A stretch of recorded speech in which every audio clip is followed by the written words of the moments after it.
Oi pessoal, tudo bem? Dando continuidade ao nosso curso sobre ISO 27001, hoje a gente vai falar sobre a cláusula 4.2, que trata do requisito de partes interessadas.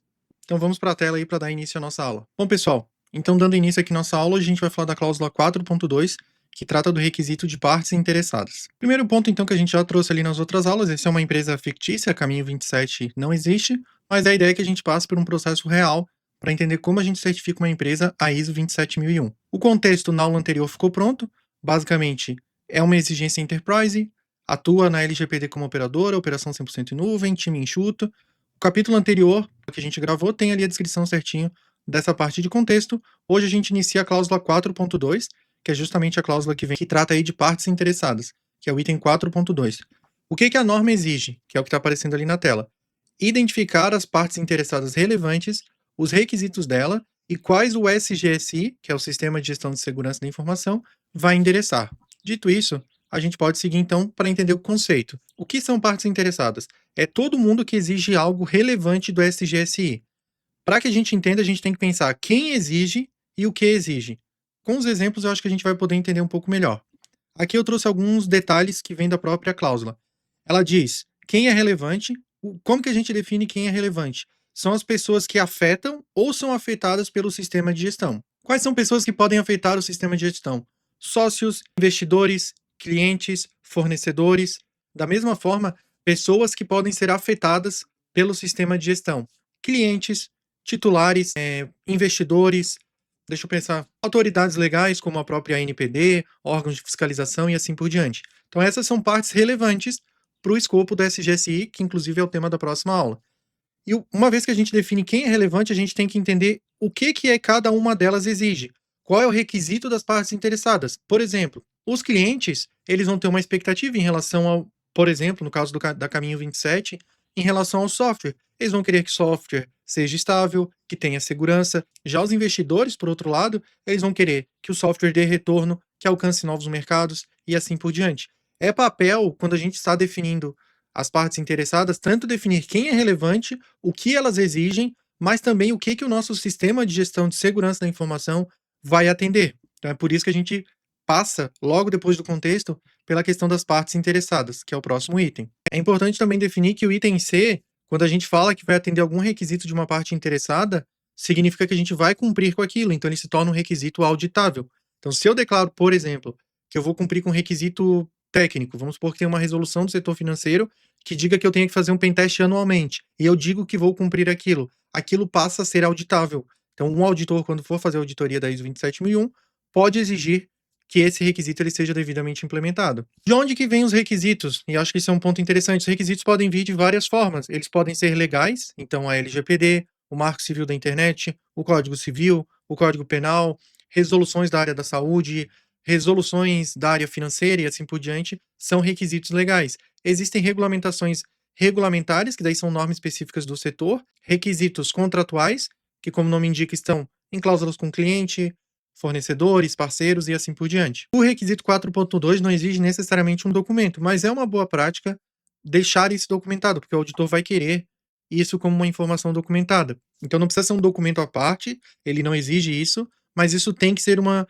informação documentada. Normalmente, esse tipo de informação fica num documento chamado Manual do SGSI, que contém ali quais são as partes interessadas, os requisitos de cada uma delas e a forma como a gente mede se esses requisitos eles estão sendo atendidos ou não. E é importante também ressaltar, como eu trouxe aqui, que o requisito legal, quando eu defino que ele é aplicável, ele vira uma obrigação de conformidade. Então, uma boa prática aqui também, quando a gente pensa em partes interessadas e requisitos, é documentar quais são as legislações aplicáveis, porque isso vai variar conforme o tipo de empresa. Uma indústria, por exemplo, ela vai ter requisitos diferentes que um hospital não vai ter os mesmos requisitos que uma fintech.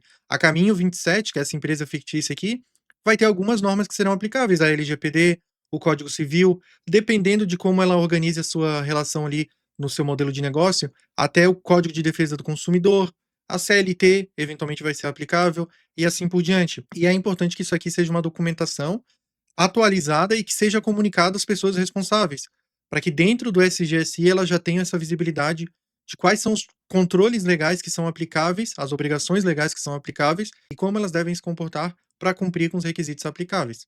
Então eu trouxe aqui também Assim como eu falei na parte de contexto, eu também trago aqui a questão de mudanças climáticas. As partes interessadas pertinentes podem possuir requisitos relacionados às mudanças climáticas.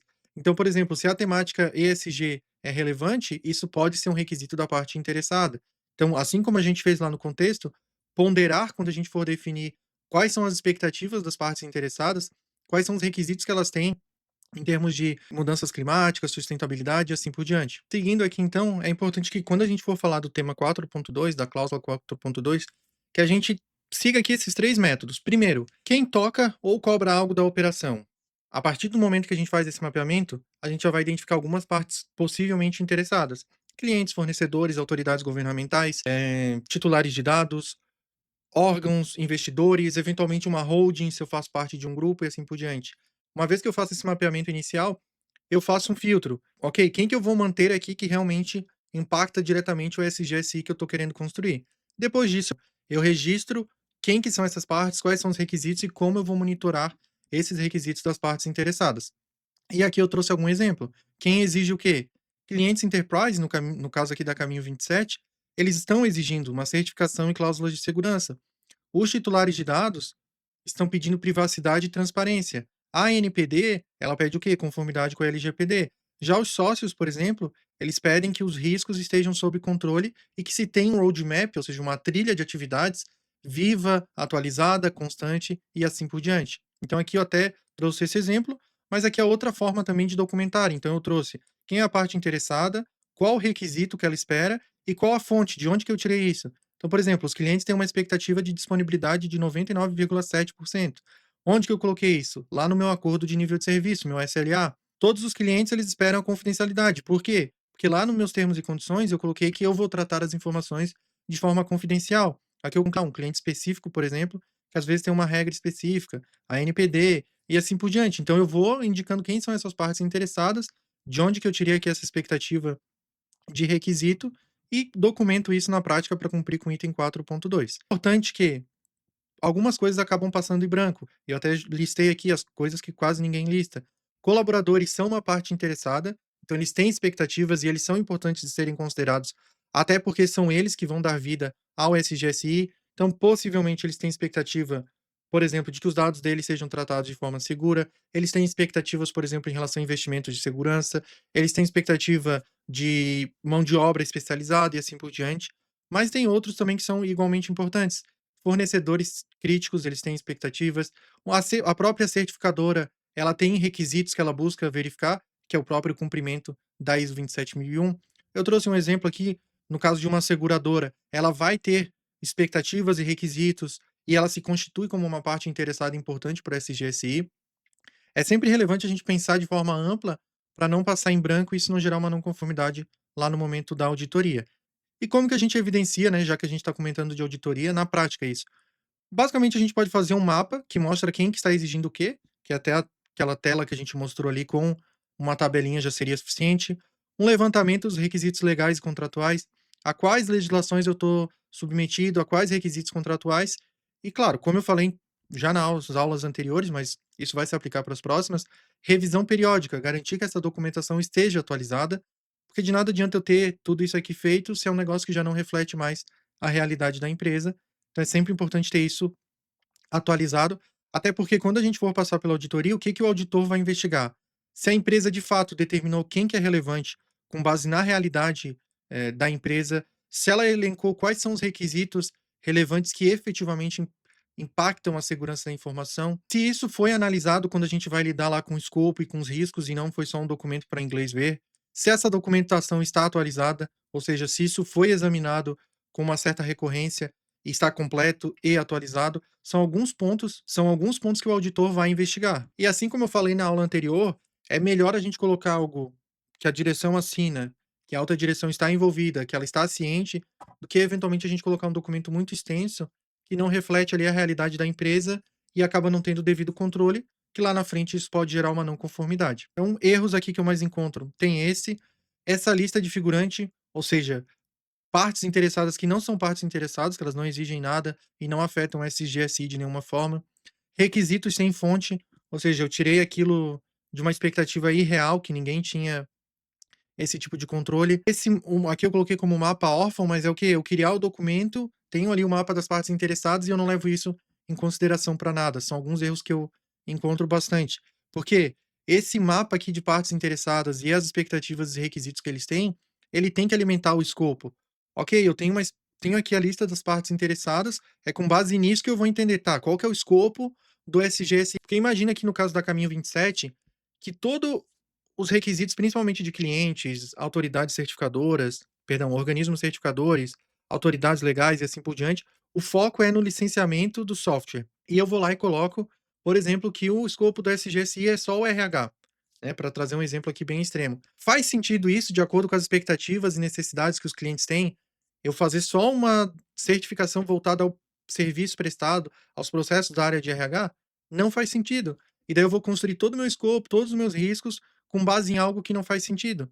Então é importante, ao contrário, que a gente defina esse escopo e os riscos já com base nesses requisitos das partes interessadas, em quem são as partes interessadas e assim por diante. Então até coloquei aqui que isso vai sustentar a 4.3, que é a cláusula que trata do escopo do SGSI, o 6.1, que vai tratar de análise de riscos e oportunidades. Então, isso aqui que a gente está fazendo não é somente uma questão pro forma. Ah, eu estou colocando para dar um check ali. Não, isso vai alimentar outras coisas, porque no fim do dia a gente está criando um sistema de gestão de segurança da informação. É tudo integrado. Não é algo que eu fiz somente por fazer, porque eu quis fazer. De novo, aqui eu vou colocar esse download para quem solicitar, desse mapa de partes interessadas. Caso você tenha interesse, faz um comentário ou me aciona lá no LinkedIn, que eu sempre estou lá. Eu posso disponibilizar esse material para vocês. Se bem que com o que eu trouxe aqui já é possível você mesmo desenvolver a sua. A, a ideia foi mais trazer um pouco de como que você implementa esse conteúdo aí na prática. Aqui, como eu fiz nas outras aulas, eu trouxe uma frase para levar de todo esse conteúdo, que a segurança começa sabendo quem exige o quê. Então, eu tenho que construir, implementar meus controles, construir todo o meu sistema de gestão para atender requisitos de partes interessadas relevantes para o meu negócio, para o meu sistema de gestão. E não simplesmente criar porque eu estou querendo criar e porque eu acho legal. Não, tem que ser também vinculado a uma estratégia de negócio. Então, na próxima aula eu vou falar da parte do escopo, que é a cláusula 4.3, que é um tópico bem importante, não que esse aqui não seja, mas o 4.3 especificamente é bem relevante. Eu espero aí que, se aí tiver alguém assistindo essa aula que tenha gostado do conteúdo, do material, tendo qualquer dúvida, por favor, me acione aqui no próprio YouTube ou no LinkedIn, e até a próxima.